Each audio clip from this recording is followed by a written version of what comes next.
Oh, hello, everyone. I'm Kimberly Adams. Welcome back to Make Me Smart, where we try to make today make sense. And I am Megan McCarty-Carino, joining you today from my very special pantry closet studio. It's Happy Hour Friday, also known as Economics on Tap, and the live stream is up and running. Thank you to everyone for joining wherever you are finding us, whether it's the podcast or via the live YouTube stream. Yes, and I have to say, for those who cannot see Megan because you're listening to the podcast later, the pantry angle is pretty awesome. And, you know, everybody gets to see a snapshot of where we are. I'm in my bedroom. Megan's in her pantry. This is our pandemic life. Yep. What are you drinking? I am drinking a little G&T. It's pretty warm in my little pantry over here, so I went for something cool and refreshing.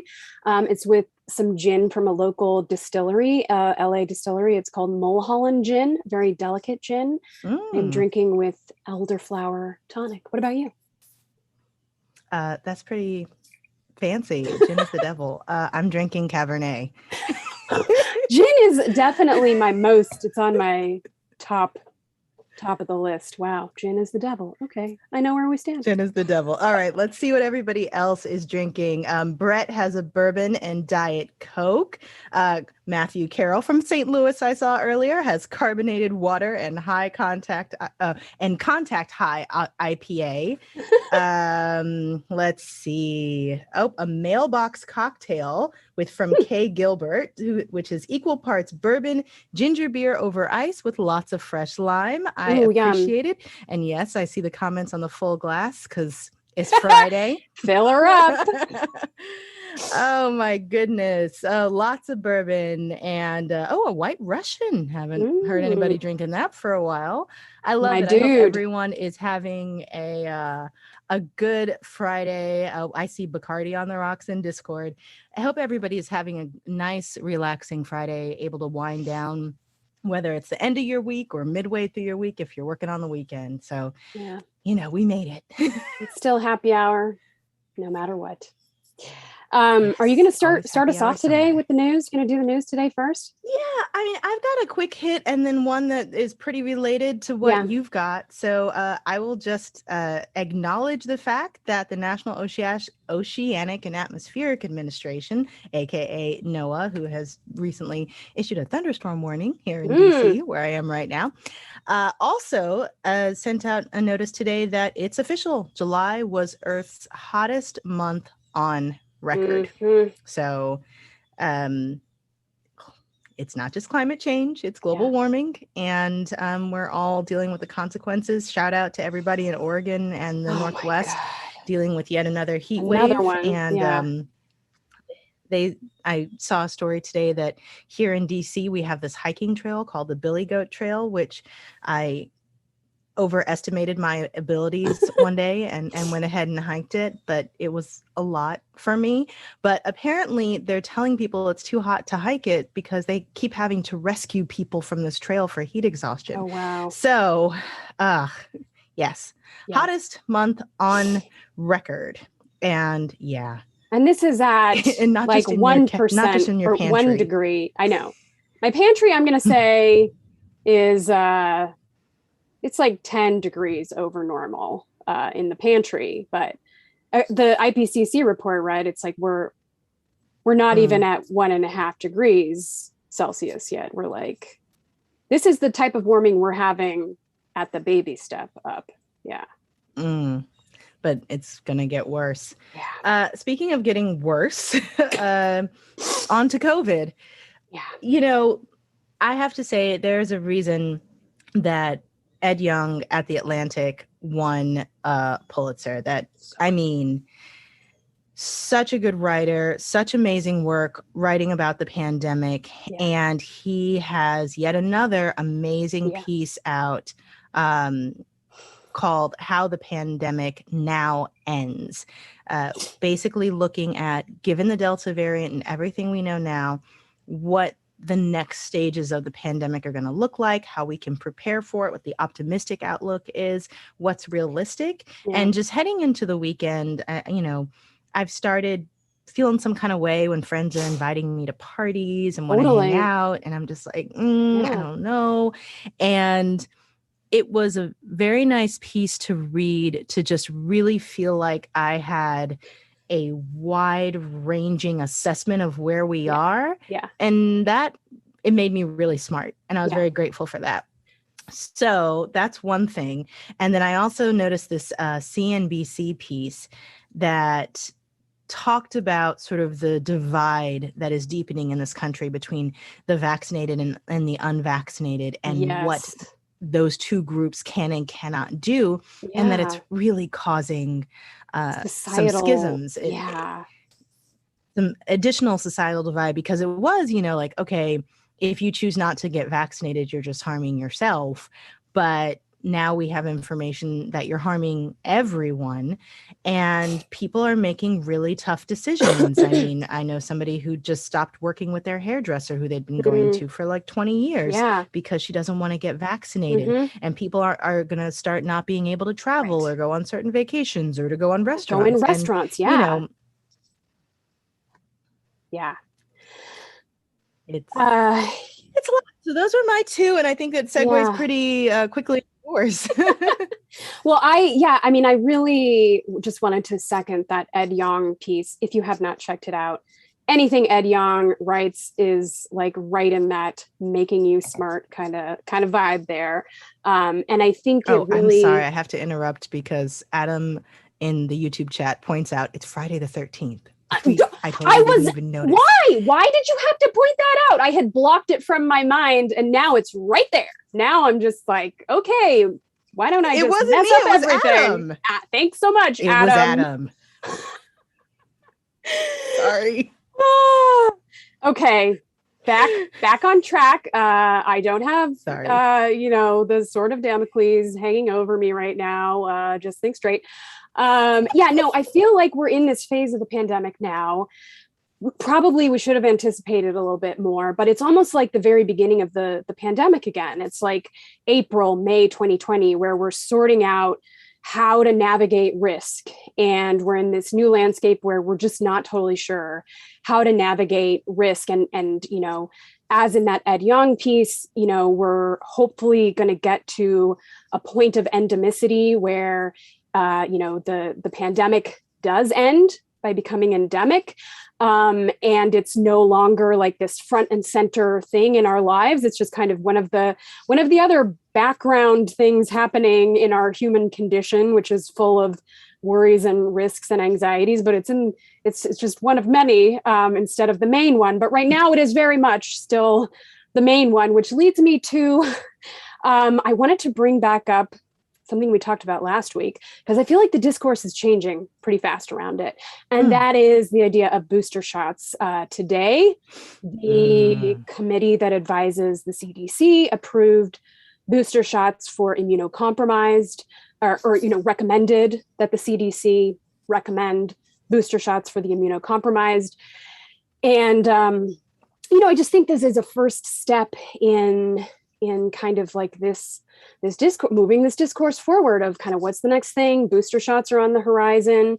Yes, right now, I think the science is still very much out as to the degree to which third shots will be of a major benefit for those who are not immunocompromised. They may raise neutralizing antibodies as the previous shots did up to a certain level, but whether that will provide sterilizing immunity or long-term immunity from infection, I think is still unclear. But I mean, just the fact that it's being talked about and it's being studied, despite all of the things that we talked about last week, all of the ethical issues with the supply of vaccine, and the fact that I think less than 2% of people in developing world have gotten one dose of vaccine yet, that this ball is rolling forward. And I have to say, I've had some impure thoughts. I want a booster. I want to get a booster.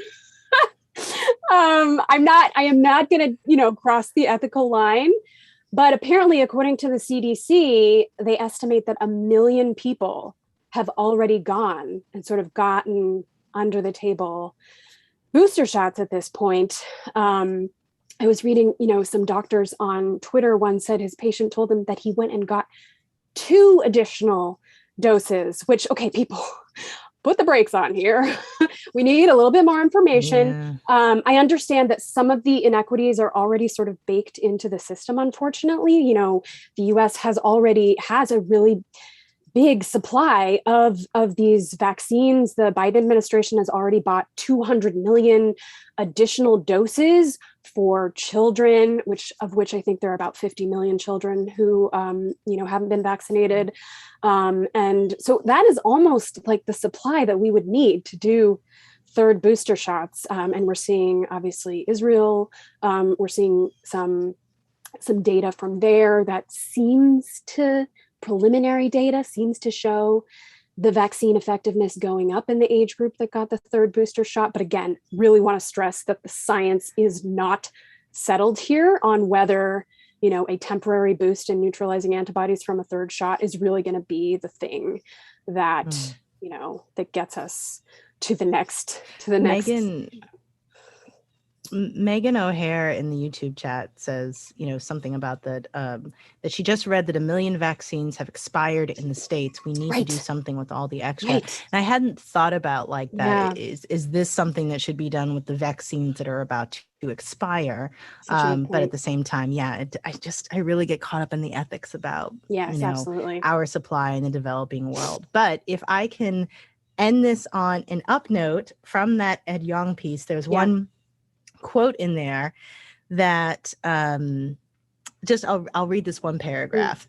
Think of it this way. SARS-CoV-2, the virus, causes COVID-19, the disease, and it doesn't have to. Vaccination can disconnect the two. Vaccinated people will eventually inhale the virus, but not become severely ill as a result. Some will have nasty symptoms, but recover. Many will be blissfully unaware of their encounters.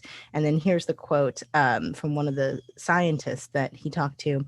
There will be a time in the future when life is like it was 2 years ago. You run up to someone, give them a hug, get an infection, go through half a box of tissues, and move on with your life. That's where we're headed. I just got chills when you read that. Oh my God. Yeah. Great. It's great.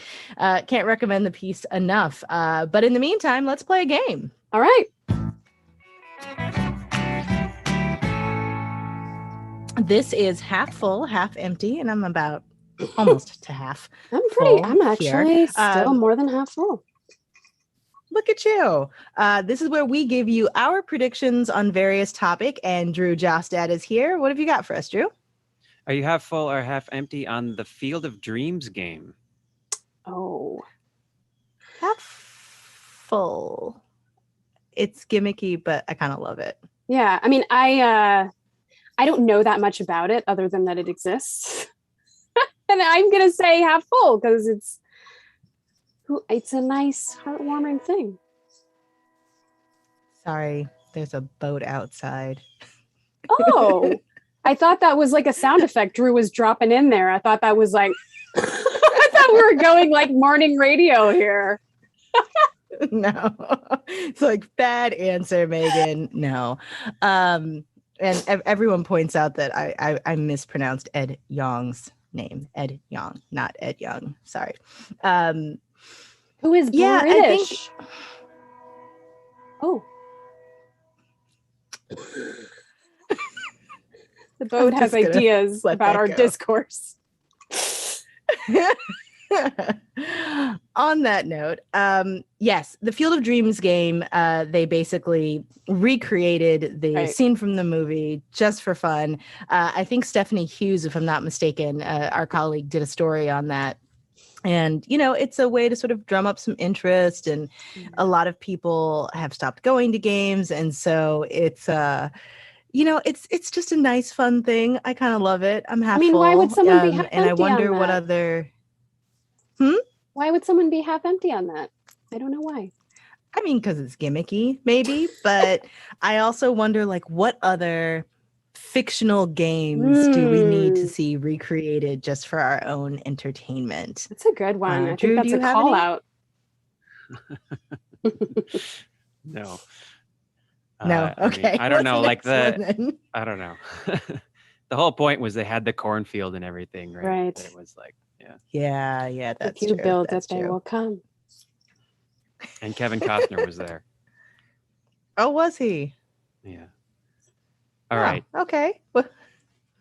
Next topic is micro weddings. Oh, I'm going to go half full on that because I had a micro wedding. Not recently. Did you really? It was kind of like a planned elopement with just a very, very small group of just like my parents and my two best friends, and same with my husband. Yeah, I'm guessing this is people getting tired of waiting for non-COVID to get married. And we did do a story the other day on Marketplace Morning Report about how like all the wedding venues are booked up for 2022 and it's super expensive to do anything. So I'm gonna go half full too. I think it's adorbs, and it's so hard to like good luck to all the a big wedding right now. Things are in flux still. Yes. Having had to plan a wedding that got, at some point you just have to realize it's not about you. Yeah. All right. What's the next one?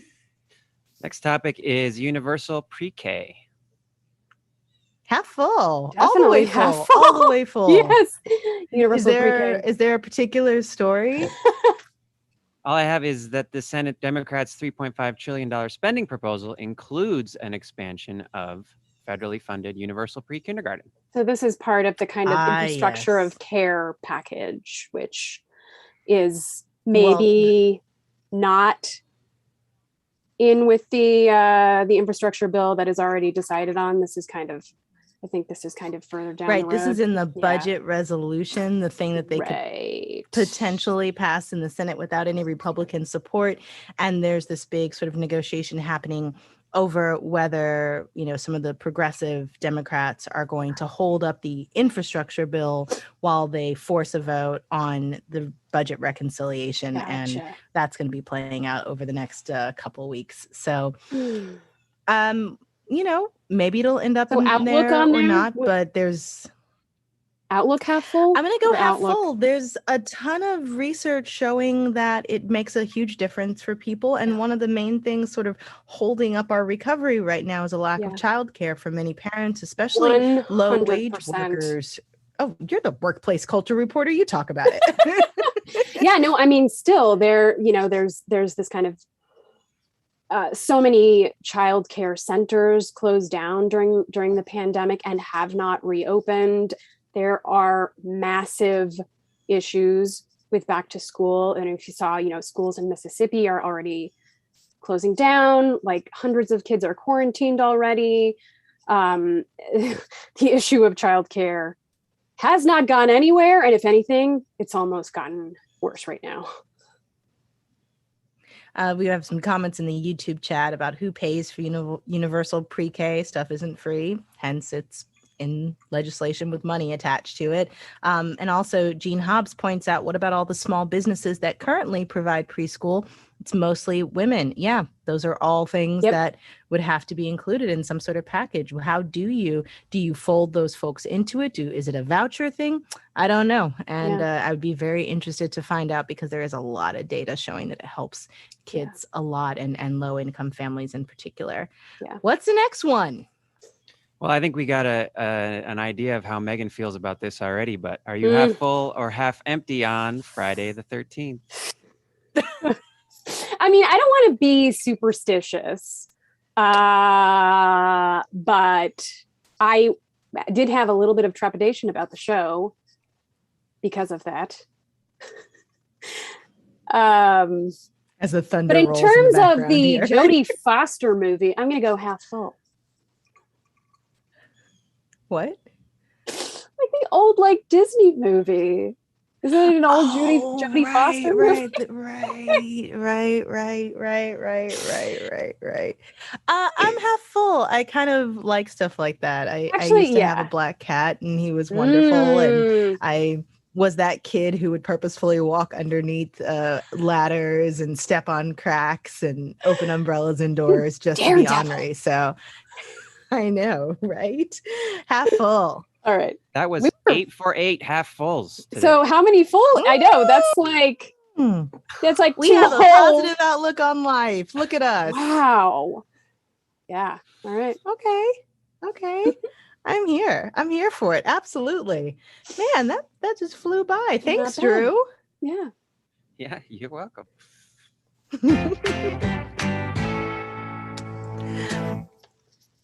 Well, that's it for us today. Molly and Kai will be back next week. So you guys are done with me. I hope it's been a lot of fun. I've had fun with Megan and with Andy. This has been good times for all. They would love to hear from you. And I think that Kai and Molly don't always listen when they're out of town because they're trying to, have As a little they break. should. So you may need to update them and you can tattle on us for all the things that we did. If you have a thought on a previous show you want to send them, or a question you want to ask, or maybe you have your own answer to the Make Me Smart question, you can send a voice memo or an email to makemesmart@marketplace.org, or you can call us. Our number is 508-827-6278, which is 508-UB-SMART.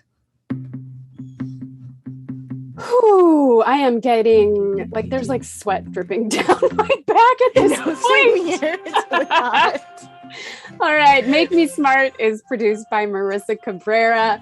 Today's episode was engineered by Liana Squalace. Stephen Bian and Catherine Devine produce our favorite game, Half Full, Half Empty, which today was so very, very full. And they also produce and positive live stream. Right. The senior producer is Bridget Bodner, and the executive director of On Demand is Satara Nieves. And Megan, there's all sorts of nice notes in the chat for us and saying goodbye and stuff. I will miss being in the pantry with you guys. Debbie says that Megan is having a Kai in the shed moment. Oh boy. This was a lot of fun, Megan. I hope you have a great week.